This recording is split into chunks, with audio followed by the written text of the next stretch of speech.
We're going to be learning how America became a country and how we created our Constitution. So your essential question for this unit is, what are American ideals and how does our system of government work in America? So if you took government last year, this should be a little bit of a recap of what you learned last year, and then you're going to really learn a lot about American beliefs and ideas and what shapes our country as a whole. And then when you guys are seniors, you guys will get that again. So on your activity, hold on, let me do something really fast so then that way I don't have to erase everything. Oops.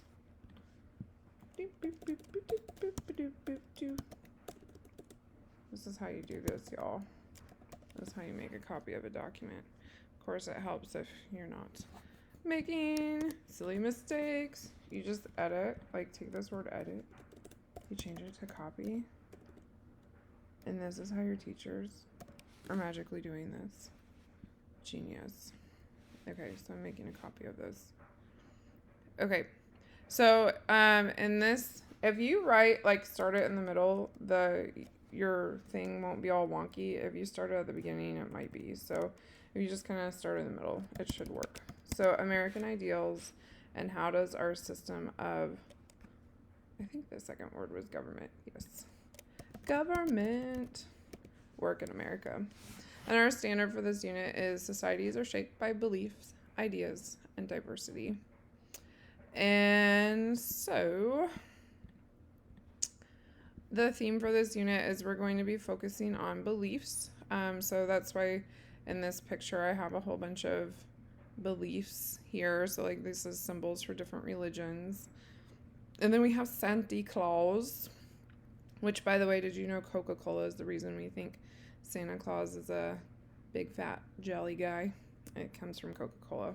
The real Saint Nick is creepy. And then picture 3 is Republican and Democrats. So we have the elephant for Republican and the donkey for Democrats.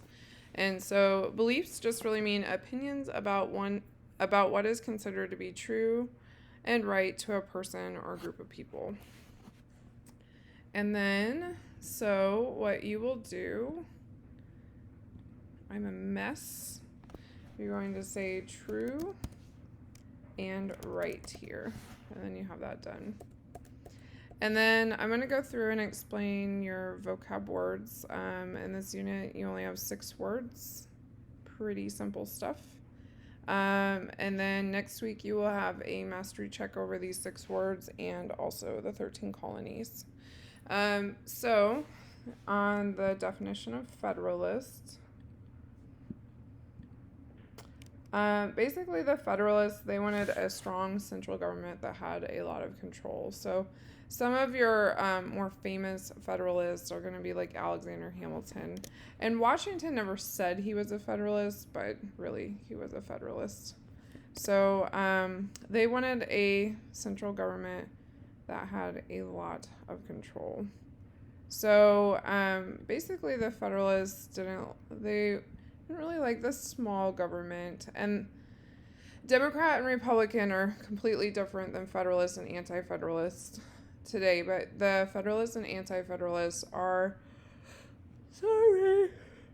first political parties, and Democrats today like a bigger form of government, and Republicans today like a smaller form of government. So like when our governor, Laura Kelly, shut down all the schools for the whole state, that was kind of like a Federalist thing, because she was like, oh, there's a pandemic, we have to shut down all the schools, we have to save everybody. And then immediately, because Kansas is a red state and we like small government and we don't want one or a few people making decisions for everybody, Kansas was up in awe. Like, no, every county's different, every city's different, every da-da-da-da-da. And so they pushed back big time, and they wanted more control and more opinions and things like that. So that's why in Kansas, like when you go to Douglas County, they might have different rules with the pandemic than Shawnee County does and stuff like that, because Kansas is a really big, small government state. Our next one, Anti-Federalists. This is why I have the don't tread on me. if you guys ever see anyone with a "Don't Tread on Me" flag, it usually means that they're probably a Republican. And if they're not a Republican, they probably don't like government or big government, because they don't want the government to get in their way. So our next one, and I should make these so that way it's a little bit different. So they wanted a strong central government, so that had a lot of control. So you could kind of make that go down if you wanted to. Like you could, I'm just going to say strong government that had a lot of control. That just makes it a little bit simpler. Not much, but a little. So these guys, when you bring it over, they wanted a small government that gave the states more rights. So I'm going to say small government. Apparently, my type is also 3. What is that? Small government that had a lot. Small government. The states have more control. So, like, each state is kind of like its own little government. It's kind of what they were envisioning back then, that we didn't have much of a central government. So, like, in the United States, the central government would be Washington, D.C., and it would have very little power if the Anti-Federalists had their way. And it'd have very little power, and the, whatchamacallit, I can't think. It's the end of the day, y'all. 4:43. Blah. But anyway, the small government would have a lot of control, and basically Washington, D.C. would not have the power that it has today, is what the Anti-Federalists wanted. So what is this like? This is kind of like, you could say it's kind of, I hate to do this because this gets it in the kid's head, but it is kind of like the Democratic Party. Or you could say kind of like big government, which I know that the opposite here would be small government, but you could say like we the people here. You could say state rights. That's what this is like. You could say Republican, but Republican Party. But again, there's so many differences between the Democrat and Republican Party. This is kind of where some of the similarities and differences end and begin. So you will have to do the antonyms in the picture. Notice you can do a visual, a sentence, or you can make a definition. So, like, for example, on Federalists, anything that represents big government that has a lot of control. So maybe it's like a big hand pushing down on the small people or something like that. And Anti-Federalists, like you could show people protesting or people voting or whatever. All right, so Republic. This is what the United States has. The United States has a republic. And it's really simple, but for some reason, kids think it's hard to understand. But it's basically a state in which supreme power is held by the people and their elected representatives. So to break that down, in the United States, we vote for people to vote for us. So that way we don't have to go and vote all the dang time. Because in Greece, they thought it was a really good idea to have people voting all the time, every day, on all the issues. And if you ever ask everyone's opinion and try to please everyone, people get mad, no matter what you do. So, like right now, we're in this really weird situation, and it's different, and this whole hybrid learning is different, and everybody's putting in their opinion, and no matter what our school board does, it's going to make people mad. So, like, if we went back to school full-time, it's going to make a lot of teachers mad. It's going to make some parents mad. If we stay in hybrid, it's going to make a lot of parents mad. It's going to make a lot of students mad.